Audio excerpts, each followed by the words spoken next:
Hello friends, welcome to ವಿದು ರಂಗ್ ರುಚಿ creations. ಇವತ್ತಿನ ವಿಡಿಯೋದಲ್ಲಿ ನಾನು ವೆಜಿಟೇಬಲ್ ಸಾಗು ಅಂದರೆ ತರಕಾರಿ ಸಾಗುನ ಹೇಗೆ ಮಾಡೋದು ಅಂತೇಳಿ ತೋರಿಸ್ಕೊಡ್ತೀನಿ. ಇದು ತುಂಬ ಸುಲಭವಾಗಿ ಹೋಟೆಲ್ ಸ್ಟೈಲಲ್ಲಿ ನೀವು ಮನೆಯಲ್ಲೇ ಮಾಡ್ಕೊಳ್ಬೋದು. ಇದು ದೋಸೆ, ಚಪಾತಿ, ಪೂರಿ, ಇಡ್ಲಿ, ಹಾಗೆ ಗೀ ರೈಸ್ಗೆ ಎಲ್ಲದಕ್ಕೂ ಕೂಡ ಒಳ್ಳೆ ಕಾಂಬಿನೇಷನ್ ಅಂತಲೇ ಹೇಳ್ಬೋದು. ಹಾಗಾದರೆ ಬನ್ನಿ ವೆಜಿಟೇಬಲ್ ಸಾಗುನ ಹೇಗೆ ಮಾಡೋದು ಅಂತೇಳಿ ನೋಡೋಣ. ವೆಜಿಟೇಬಲ್ ಸಾಗು ಅಂದರೆ ತರಕಾರಿ ಸಾಗು ಮಾಡೋದಕ್ಕೆ ಇಲ್ಲಿ ನಾನು ಒಂದು ಫಸ್ಟಿಗೆ ಕುಕ್ಕರ್ನ ತೊಗೊಂಡಿದ್ದೀನಿ. ಕುಕ್ಕರ್ಗೆ ನಾನು ಇಲ್ಲಿ ಒಂದು 20 ಹುರುಳಿಕಾಯಿನ ಚಿಕ್ಕ ಚಿಕ್ಕದಾಗಿ ಕಟ್ ಮಾಡ್ಕೊಂಡು ಹಾಕ್ಕೊಂಡಿದ್ದೀನಿ. ಹಾಗೆ ನಾನು ಇಲ್ಲಿ ಒಂದು ದೊಡ್ಡ ಕ್ಯಾರೆಟನ್ನು ಚಿಕ್ಕ ಚಿಕ್ಕದಾಗಿ ಕಟ್ ಮಾಡ್ಕೊಂಡು ಹಾಕ್ಕೊಂಡಿದ್ದೀನಿ. ಹಾಗೆ ನಾನು ಇಲ್ಲಿ ಹೂಕೋಸನ್ನ ಸ್ವಲ್ಪ ತೊಗೊಂಡಿದ್ದೀನಿ. ಹಾಗೆ ಒಂದು ದೊಡ್ಡ ಆಲೂಗಡ್ಡೆನ ಚಿಕ್ಕ ಚಿಕ್ಕದಾಗಿ ಕಟ್ ಮಾಡ್ಕೊಂಡಿದ್ದೀನಿ. ಹಾಗೆ ನಾನಿಲ್ಲಿ ಬಟಾಣಿನ ತೊಗೊಂಡಿದ್ದೀನಿ. ಇದು ಒಣ ಬಟಾಣಿ ಆಗಿರೋದ್ರಿಂದ ರಾತ್ರಿ ಇಡೀ ನೆನೆಸಿ ತೊಳ್ಕೊಂಡು ಇವಾಗ ಹಾಕ್ಕೊಳ್ತಾ ಇದ್ದೀನಿ. ನೀವು ಹಸಿ ಬಟಾಣಿ ಇದ್ದರೆ ಹಸಿ ಬಟಾಣಿ ಕೂಡ ಯೂಸ್ ಮಾಡ್ಕೊಳ್ಬೋದು. ಹಾಗೆ ಇವಾಗ ನಾನು ಚಿಟಿಕೆ ಅರಿಶಿನ, ಹಾಗೆ ರುಚಿಗೆ ತಕ್ಕಷ್ಟು ಉಪ್ಪು, ಅಂದರೆ ತರಕಾರಿ ಬೇಯೋದಕ್ಕೆ ಎಷ್ಟು ಉಪ್ಪು ಬೇಕೋ ಅಷ್ಟು ಮಾತ್ರ ಉಪ್ಪು ಹಾಕ್ಕೊಂಡು ನಾನು ನೀರು ಹಾಕ್ಕೊಂಡು ಇದನ್ನು ನಾನು 2 ವಿಸಲ್ ಕೂಗಿಸ್ಕೊಳ್ತೀನಿ. ನೀವು ಯಾವ ರೀತಿ ಆದರೂ ತರಕಾರಿಗಳನ್ನ ಯೂಸ್ ಮಾಡ್ಕೊಳ್ಬೋದು. ನಾನಿಲ್ಲಿ ಹೂಕೋಸಿತ್ತು, ಹೂಕೋಸು ಬಳಸ್ಕೊಂಡಿದ್ದೀನಿ. ಇಲ್ಲ ಅಂದರೆ ನೀವು ಸ್ಕಿಪ್ ಕೂಡ ಮಾಡ್ಬೋದು. ನಿಮ್ಮ ಹತ್ರ ಗೆಡ್ಡೆಕೋಸು ಅಥವಾ ನವಿಲುಕೋಸು ಅದು ಇದ್ದರೆ ಅದು ಕೂಡ ಯೂಸ್ ಮಾಡ್ಕೊಳ್ಬೋದು. ನೀವು ಇದು ತರಕಾರಿಗಳನ್ನ ನಾವಿವಾಗ ಬೇಯಿಸ್ಕೊಳ್ಬೇಕಾಗತ್ತೆ. ನಾನು ಲಿಡ್ ಕ್ಲೋಸ್ ಮಾಡ್ಕೊಂಡು 2 ವಿಸಿಲ್ ಕೂಗಿಸ್ಕೊಳ್ತೀನಿ. ಕೂಗೋಷ್ಟರಲ್ಲಿ ಬನ್ನಿ ಮಸಾಲನ ರೆಡಿ ಮಾಡ್ಕೊಳ್ಳೋಣ.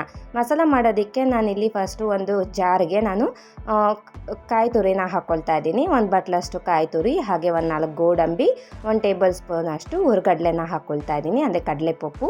ಹಾಗೆ ಇದಕ್ಕೆ ನಾನು 1 ಇಂಚಾಗಷ್ಟು ಶುಂಠಿ, 4ರಿಂದ 5 ಬೆಳ್ಳುಳ್ಳಿನ ಹಾಕ್ಕೊಳ್ತಾ ಇದ್ದೀನಿ. ಹಾಗೆ ಇದಕ್ಕೆ ನಾನು ಸ್ವಲ್ಪ ಕೊತ್ತಂಬರಿ ಸೊಪ್ಪನ್ನ ಹಾಕ್ಕೊಳ್ತಾ ಇದ್ದೀನಿ. ನೀವು ಪುದೀನ ಸೊಪ್ಪಿದ್ರೆ ಅದು ಕೂಡ ಸ್ವಲ್ಪ ಯೂಸ್ ಮಾಡ್ಕೊಳ್ಬೋದು.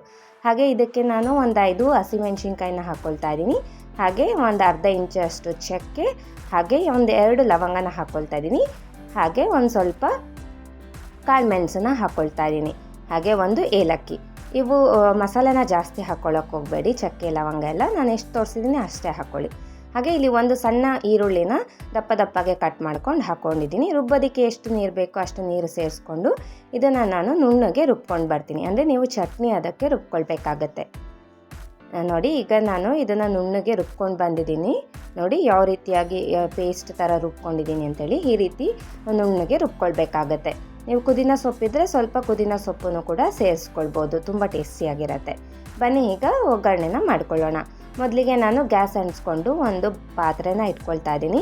ಪಾತ್ರೆ ಕಾದ ನಂತರ ಇದಕ್ಕೆ ನಾನು ಒಂದು 3ರಿಂದ 4 ಟೇಬಲ್ ಸ್ಪೂನ್ ಆಗೋಷ್ಟು ಎಣ್ಣೆನ ಹಾಕ್ಕೊಳ್ತಾ ಇದ್ದೀನಿ. ನೋಡಿ, ಎಣ್ಣೆ ಕಾದ ನಂತರ ಇದಕ್ಕೆ ನಾನೀಗ ಸಾಸಿವೆ ಮತ್ತು ಜೀರಿಗೆನ ಹಾಕ್ಕೊಳ್ತಾ ಇದ್ದೀನಿ. ಸಾಸಿವೆ ಜೀರಿಗೆ ಚಟಪಟ ಅಂದಮೇಲೆ ಇದಕ್ಕೆ 1 ಗರಿ ಆಗೋಷ್ಟು ನಾನು ಕರಿಬೇವನ್ನ ಹಾಕ್ಕೊಳ್ತಾ ಇದ್ದೀನಿ. ಹಾಗೆ ಇದಕ್ಕೆ ನಾನು ಒಂದು ಪಲಾವ್ ಎಲೆ ಅಂದರೆ ಲವಂಗದ ಎಲೆನ ಹಾಕ್ಕೊಳ್ತಾ ಇದ್ದೀನಿ. ಇದನ್ನು ನಾವು ಇವಾಗ ಸ್ವಲ್ಪ ಫ್ರೈ ಮಾಡ್ಕೊಳ್ಬೇಕು. ಇದು ಫ್ರೈ ಆದಮೇಲೆ ಇದಕ್ಕೆ ನಾನು 2 ಚಿಕ್ಕ ಈರುಳ್ಳಿನ ಚಿಕ್ಕ ಚಿಕ್ಕದಾಗಿ ಕಟ್ ಮಾಡ್ಕೊಂಡು ಹಾಕ್ಕೊಳ್ತಾ ಇದ್ದೀನಿ. ನೋಡಿ, ಈರುಳ್ಳಿ ಎಲ್ಲ ಚೆನ್ನಾಗಿ ಫ್ರೈ ಆಗಬೇಕು.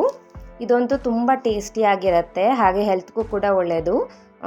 ಅಂದರೆ ಇದರಲ್ಲಿ ಎಲ್ಲ ಥರ ತರಕಾರಿಗಳನ್ನ ಯೂಸ್ ಮಾಡಿರ್ತೀವಲ್ಲ, ತುಂಬ ಟೇಸ್ಟಿಯಾಗಿರುತ್ತೆ. ಹಾಗೆ ಇದನ್ನು ನೀವು ಚಪಾತಿ, ಪೂರಿ, ಇಡ್ಲಿ, ದೋಸೆಗೆಲ್ಲ ಒಳ್ಳೆ ಕಾಂಬಿನೇಷನ್ ಅಂತಲೇ ಹೇಳ್ಬೋದು. ಹಾಗೆ ಗೀ ರೈಸ್ಗೂ ಕೂಡ ನೀವು ಸೈಡಲ್ಲಿ ನೆಂಚ್ಕೊಂಡು ಕೂಡ ತಿನ್ಬೋದು, ತುಂಬ ಟೇಸ್ಟಿಯಾಗಿರುತ್ತೆ. ನೋಡಿ, ಈಗ ನಾನು ಈರುಳ್ಳಿನೆಲ್ಲ ಚೆನ್ನಾಗಿ ಫ್ರೈ ಮಾಡ್ಕೊಂಡಿದ್ದೀನಿ. ಈಗ ಟೊಮೆಟೊನು ಕೂಡ ಹಾಕ್ಕೊಂಡಿದ್ದೀನಿ. ಇಲ್ಲಿ ನಾನು ಚಿಕ್ಕದು 2 ಟೊಮೆಟೊನ ಸಣ್ಣದಾಗಿ ಕಟ್ ಮಾಡ್ಕೊಂಡು ಹಾಕ್ಕೊಂಡಿದ್ದೀನಿ. ಟೊಮೆಟೊ ಮತ್ತು ಈರುಳ್ಳಿ ಎಲ್ಲ ಸಾಫ್ಟ್ ಆಗೋವರೆಗೂ ನಾವು ಚೆನ್ನಾಗಿ ಫ್ರೈ ಮಾಡ್ಕೊಳ್ಬೇಕಾಗತ್ತೆ. ಟೊಮೆಟೊ ಈರುಳ್ಳಿ ಚೆನ್ನಾಗಿ ಫ್ರೈ ಆಗೋದಕ್ಕೋಸ್ಕರ ನಾನಿಲ್ಲಿ ಒಂದು ಸ್ವಲ್ಪ ಉಪ್ಪನ್ನ ಸೇರಿಸ್ಕೊಳ್ತಾ ಇದ್ದೀನಿ. ನೀವು ತರಕಾರಿ ಬೇಯಿಸೋದಕ್ಕೂ ಕೂಡ ಉಪ್ಪು ಹಾಕ್ಕೊಂಡಿರ್ತೀವಿ, ನೋಡ್ಕೊಂಡು ಉಪ್ಪು ಹಾಕ್ಕೊಳ್ಳಿ. ನಾನಿಲ್ಲಿ ಜಸ್ಟ್ ಟೊಮೆಟೊ ಮತ್ತು ಈರುಳ್ಳಿ ಬೇಯೋದಕ್ಕೆ ಮಾತ್ರ ಸ್ವಲ್ಪ ಉಪ್ಪು ಹಾಕ್ಕೊಂಡಿದ್ದೀನಿ. ಹಾಗೆ ಚಿಟಿಕೆ ಅರಿಶಿನ ಹಾಕ್ಕೊಂಡು ಇದನ್ನು ನಾನು ಚೆನ್ನಾಗಿ ಫ್ರೈ ಮಾಡ್ಕೊಳ್ತಾ ಇದ್ದೀನಿ. ಅಂದರೆ ಟೊಮೆಟೊ ಈರುಳ್ಳಿ ಎಲ್ಲ ಇಲ್ಲಿ ಚೆನ್ನಾಗಿ ಸಾಫ್ಟ್ ಆಗೋವರೆಗೂ ನಾವು ಫ್ರೈ ಮಾಡ್ಕೊಳ್ಬೇಕಾಗತ್ತೆ.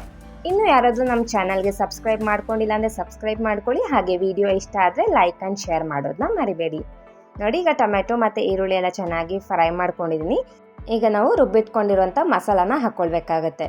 ನೋಡಿ, ನಾನು ರುಬ್ಬಿಟ್ಕೊಂಡಿರೋ ಮಸಾಲಾನ ಎಲ್ಲ ನಾನು ಹಾಕ್ಕೊಳ್ತಾ ಇದ್ದೀನಿ. ಈಗ ಇದನ್ನೆಲ್ಲ ನಾವು ಚೆನ್ನಾಗಿ ಫ್ರೈ ಮಾಡ್ಕೊಳ್ಬೇಕು, ಅಂದರೆ ಇದರಲ್ಲಿರುವಂತಹ ಮಸಾಲ ವಾಸನೆ ಎಲ್ಲ ಹೋಗಬೇಕು. ನಾನು ಇದನ್ನೆಲ್ಲ ಚೆನ್ನಾಗಿ ಮಿಕ್ಸ್ ಮಾಡಿಕೊಂಡು, ಹಾಗೆ ಮಿಕ್ಸಿ ಜಾರಲ್ಲೂ ಕೂಡ ಇನ್ನೂ ಸ್ವಲ್ಪ ಮಸಾಲೆ ಎಲ್ಲ ಇದೆಯಲ್ವ, ಅದಕ್ಕೂ ಕೂಡ ನಾನು ನೀರು ಸೇರಿಸ್ಕೊಂಡು ಹಾಕ್ಕೊಳ್ತಾ ಇದ್ದೀನಿ. ಮಸಾಲ ವೇಸ್ಟ್ ಮಾಡೋಕ್ಕೆ ಹೋಗಬೇಡಿ, ಜಾರಲ್ಲಿ ತುಂಬ ಮಸಾಲ ಇರುತ್ತೆ. ನೀರು ಸೇರಿಸ್ಕೊಂಡು ಚೆನ್ನಾಗಿ ಕಲಿಸ್ಕೊಂಡು ಹಾಕ್ಕೊಳ್ಳಿ. ನೋಡಿ ಈಗ ನಾನು ಇದನ್ನೆಲ್ಲ ಚೆನ್ನಾಗಿ ಕುದಿಸ್ಕೊಳ್ತೀನಿ. ಎಲ್ಲ ಚೆನ್ನಾಗಿ ಮಿಕ್ಸ್ ಮಾಡಿಕೊಂಡು ಇದನ್ನು ನಾವು ಹಸಿ ವಾಸನೆ ಹೋಗೋವರೆಗೂ ಸ್ವಲ್ಪ ಕುದಿಸ್ಕೊಳ್ಬೇಕಾಗತ್ತೆ. ಹಸಿ ವಾಸನೆ ಇದ್ದರೆ ಚೆನ್ನಾಗಿರೋದಿಲ್ಲ, ನಿಮಗೆ ರಾ ಸ್ಮೆಲ್ ಬರ್ತಾ ಇರುತ್ತೆ. ಈ ರೀತಿಯಾಗಿ ಸ್ವಲ್ಪ ಎಣ್ಣೆ ಬಿಡೋವರೆಗೂ ಮತ್ತು ಹಸಿ ವಾಸನೆ ಹೋಗೋವರೆಗೂ ಚೆನ್ನಾಗಿ ನಾವು ಫ್ರೈ ಮಾಡ್ಕೊಳ್ಬೇಕು. ನೋಡಿ ಈಗ ಇದೆಲ್ಲ ಚೆನ್ನಾಗಿ ಕುದೀತಾ ಇದೆ. ಈಗ ಇದಕ್ಕೆ ನಾನು ಬೇಯಿಸಿಟ್ಕೊಂಡಿರುವಂತಹ ತರಕಾರಿಗಳನ್ನ ಹಾಕ್ಕೊಳ್ತಾ ಇದ್ದೀನಿ. ನೀವು ನೀರಿನ ಕ್ವಾಂಟಿಟಿ ನೋಡ್ಕೊಂಡು ಹಾಕ್ಕೊಳ್ಳಿ. ನೀವು ಬೇಯಿಸೋದಕ್ಕೆ ನೀರು ಜಾಸ್ತಿ ಹಾಕಿದರೆ ನೀರನ್ನ ತೆಗೆದಿಟ್ಕೊಂಡು ತರಕಾರಿಗಳನ್ನ ಮಾತ್ರ ಹಾಕ್ಕೊಂಡು ಕನ್ಸಿಸ್ಟೆನ್ಸಿ ನೋಡಿಕೊಂಡು ನೀರು ಸೇರಿಸ್ಕೊಳ್ಳಿ. ನೋಡಿ ಈಗ ನಾನು ತರಕಾರಿಗಳು ಬೇಯಿಸ್ಕೊಂಡಿರುವಂಥ ತರಕಾರಿಗಳನ್ನೆಲ್ಲ ಹಾಕ್ಕೊಂಡು ಇದನ್ನು ನಾನು ನೀಟಾಗಿ ಮಿಕ್ಸ್ ಮಾಡಿಕೊಂಡು ಚೆನ್ನಾಗಿ ನಾನು ಕುದಿಸ್ಕೊಳ್ತೀನಿ. ನೀವು ಅನ್ನದ ಜೊತೆಗೂ ಕೂಡ ಸರ್ವ್ ಮಾಡ್ಕೊಳ್ಬೋದು. ಅನ್ನದ ಜೊತೆ ಸರ್ವ್ ಮಾಡ್ಕೊಳಂಗಿದೆ ಸ್ವಲ್ಪ ನೀರಾಗಿ ಕೂಡ ಮಾಡ್ಕೊಳ್ಬೋದು. ಚಪಾತಿ ಪೂರಿಗೆಲ್ಲ ಗಟ್ಟಿಯಾಗಿ ಮಾಡ್ಕೊಳ್ಳಿ. ನೋಡಿ ಈಗ ನಾನು ರುಚಿಗೆ ತಕ್ಕಷ್ಟು ಉಪ್ಪು ಹಾಕ್ಕೊಳ್ತಾ ಇದ್ದೀನಿ.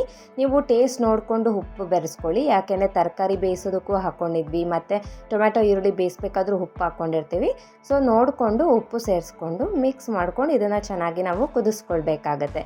ನಿಮಗೆ ಸ್ವಲ್ಪ ತೆಳ್ಳಗಾಗ್ಬಿಡ್ತು ಅಂದ್ರೂ ಪರವಾಗಿಲ್ಲ, 1-2 ನಿಮಿಷ ಹೆಚ್ಚಿಗೆ ಕುದಿಸಿದ್ರೆ ಇದು ಗಟ್ಟಿ ಆಗುತ್ತೆ. ಯಾಕೆಂದರೆ ಮಸಾಲೆಯಲ್ಲಿ ನಾವು ಕೊಬ್ಬರಿ ಎಲ್ಲ ಹಾಕ್ಕೊಂಡು ರುಬ್ಕೊಂಡಿರ್ತೀವಲ್ವ, ನೀವು ಹೆಚ್ಚು ಕುದಿಸಿದ್ರೆ ಅದು ಗಟ್ಟಿ ಆಗುತ್ತೆ, ಏನೂ ತೊಂದರೆ ಇಲ್ಲ. ನೋಡಿ ಇದೆಲ್ಲ ಚೆನ್ನಾಗಿ ಕುದೀತಾ ಇದೆ. ಕೈ ಆಡ್ತಾ ಇದನ್ನೆಲ್ಲ ಚೆನ್ನಾಗಿ ಕುದಿಸ್ಕೊಳ್ಳಿ. ನೋಡಿದ್ರಲ್ವ ಎಷ್ಟು ಸುಲಭವಾಗಿ ಹೋಟೆಲ್ ಸ್ಟೈಲ್ನಲ್ಲಿ ತರಕಾರಿ ಸಾಗು ಅಂದರೆ ವೆಜಿಟೇಬಲ್ ಸಾಗು, ವೆಜಿಟೇಬಲ್ ಕುರ್ಮಾ ಅಂತ ಕರೀತಾರೆ, ಎಷ್ಟು ಸುಲಭವಾಗಿ ರೆಡಿ ಆಗ್ತಿದೆ ಅಂಥೇಳಿ. ಇದು ರೆಡಿ ಆಗಿದೆ. ನಾನು ಗ್ಯಾಸ್ ಸ್ಟವ್ ಆಫ್ ಮಾಡಿಕೊಂಡು ಒಂದು ಬೌಲ್ಗೆ ಸರ್ವ್ ಮಾಡ್ಕೊಂಡಿದ್ದೀನಿ. ನೋಡಿದ್ರಲ್ವ ಈ ತರಕಾರಿ ಸಾಗು ನಿಮ್ಮೆಲ್ರಿಗೂ ಇಷ್ಟ ಆಗಿದೆ ಅಂತ ಅಂದ್ಕೊಂಡಿದ್ದೀನಿ. ಇದೇ ರೀತಿ ನೀವು ಒಮ್ಮೆ ಮನೇಲಿ ಟ್ರೈ ಮಾಡಿ ಹೇಗೆ ಬಂತು ಅಂತೇಳಿ ಕಮೆಂಟ್ ಮಾಡಿ. ಈ ವಿಡಿಯೋ ಮೂಲಕ ಮಾಡಿ ತೋರಿಸಿರುವ ತರಕಾರಿ ಸಾಗು ನಿಮ್ಮೆಲ್ರಿಗೂ ಇಷ್ಟ ಆಗಿದೆ ಅಂತ ಅಂದ್ಕೊಂಡಿದ್ದೀನಿ. ಇಷ್ಟ ಆಗಿದ್ದರೆ please like, share and subscribe. ಇದೇ ಥರ ಒಳ್ಳೊಳ್ಳೆ ಈಸಿ, ಟೇಸ್ಟಿ ಆ್ಯಂಡ್ ಹೆಲ್ತಿ ರೆಸಿಪೀಸ್ಗೋಸ್ಕರ ನಮ್ಮ ಚಾನಲ್ನ ಫಾಲೋ ಮಾಡಿ. Thank you.